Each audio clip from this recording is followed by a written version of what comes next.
Hi, I'm Dr. Boyce Watkins from YourBlackWorld.com. And today, one of the things I wanted to discuss was something that I saw in the media.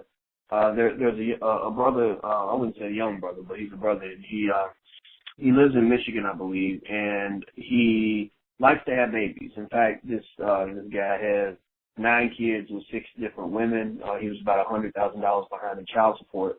And a judge flat out told him, look, if you have another baby, you are going to go to jail. And so him not having more kids is a condition of his probation. And so there are some people who applauded the decision and some people who felt that it was a civil liberties violation. And I was trying to sort through some of this. So I thought I would bring in my partner in crime, one of the editors at Your Black World, Miss Yvette Carnell, to kind of talk through this issue with me. Yvette's on the line. How you doing, Yvette? Pretty good. How about you? I'm doing very well, very well. Now, when you heard about this story about this guy with all the kids and everything else, it's almost comical, but it's tragic, right? Because you think about these poor children who had the misfortune of having a father who didn't understand his responsibility.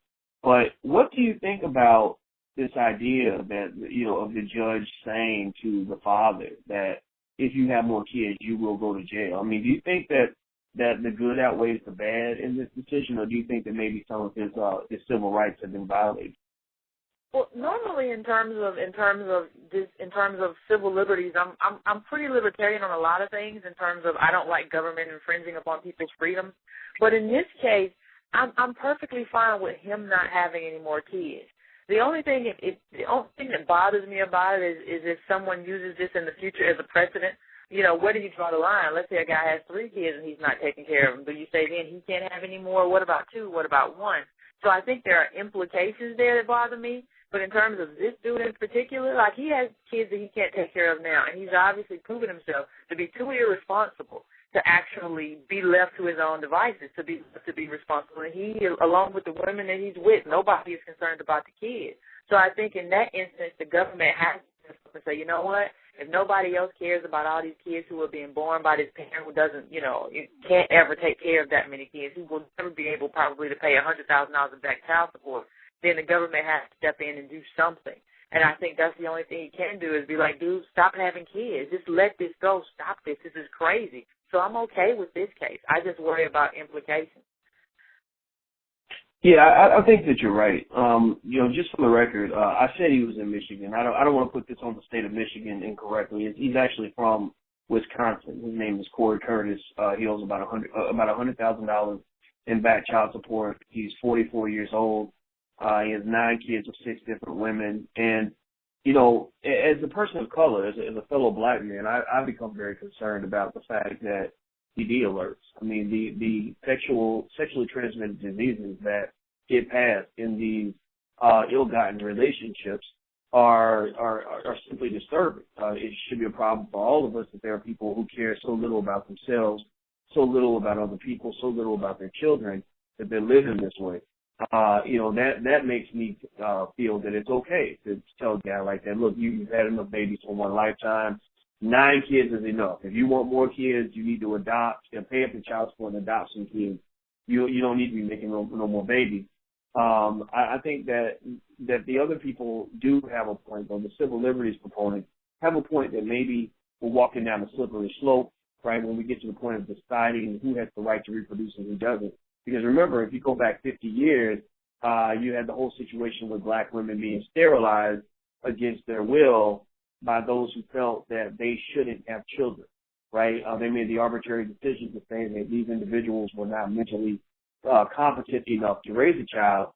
And so it seems that we're kind of afraid of going back down that slope. So Yvette, I want to ask you, what do you think in terms of, when you see stories like this, do you feel that a lot of this is driven because guys like this tend to get all the attention and we don't focus on the men in the black community who are doing the right thing? Or do you think that there is kind of an issue of parental irresponsibility that the black community has to confront in order to save our kids? I think there's a culture of irresponsibility that's sort of, we can all argue about what caused it. Some people, systemic racism caused it. Some people say, no, after the 60s and 70s and the crack epidemic, that's what caused it. We can all talk about what caused it, but I think the black community does have a cultural problem that it has to work on. And I think we can't ignore that. There is a problem of irresponsibility in the black community. And I don't fault just black men. I do agree that, there are a lot of black men who need to step up to the plate and do what needs to be done for their kids. But there are also a lot of black women who need to make better decisions about who they want to father their kids. We live in the era of birth control. So it doesn't make sense for for anyone to have these kids, that are unwanted or out of wedlock or whatever, and just kind of bemoan the situation and say, oh, woe is me. I thought he was a great dude or whatever. It doesn't make any sense anymore to me. So I think we have this culture of I'm going to just do what makes instant gratification. I want it right now. And I think, even in terms of our health, I see that. I want it right now. I'm going to eat these cookies. I'm going to eat this cheeseburger. And then, if I later on the line, have diabetes or whatever, it's whatever. I think there's a culture of just not taking responsibility for the ill that you create to yourself, to your community, to the people around you. And I think that's something we have to grapple with. Yeah, I agree with you. This week I went to New York and I did a panel on fatherhood with a few guys who, some NBA players and some entertainers. And one of the things that we had to acknowledge was, number one, that I think that there is a bias in the sense that a lot of us are guilty of focusing a little more heavily on those guys that are doing stupid things.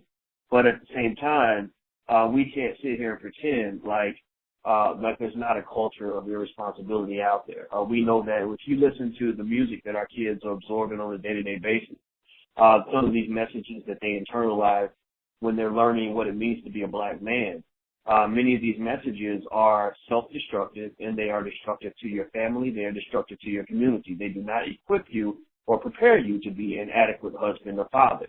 If you listen to most of the hip-hop artists on the radio, and any psychologist will tell you that if you absorb a mantra and repeat it to yourself over and over again, it sinks into your subconscious and becomes a part of who you are.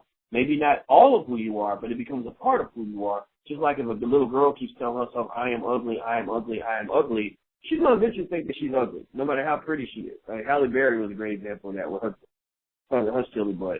But, you hear messages that tell you that if you're a black man, you're supposed to stay high and drunk as much as possible, have sex with every woman you can get your hands on. You're supposed to run around and kill other black men. You're supposed to waste your money. You're supposed to be all these things that lead you right back into the grips of slavery. And I think that when you look at this guy right here, you see a guy who enjoys sex but does not enjoy the responsibility that comes with sex. And as a result of his own poor decisions, he's now a slave again. And a lot of us know a lot of guys like that who are running from the child support police because they didn't make good decisions from the jump.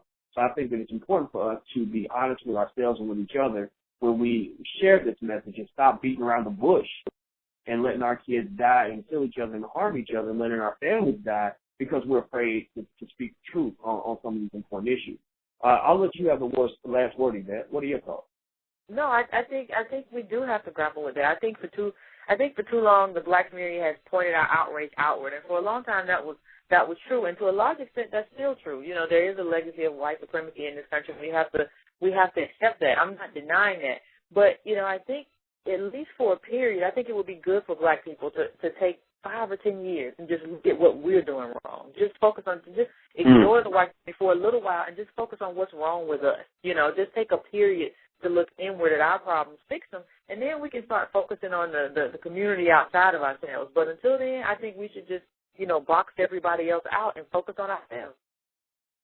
I agree. That's where it starts. It starts internally, and we can't change everything that's going on in the outside world. But thank you, Yvette, very much for your time. I appreciate it. No problem.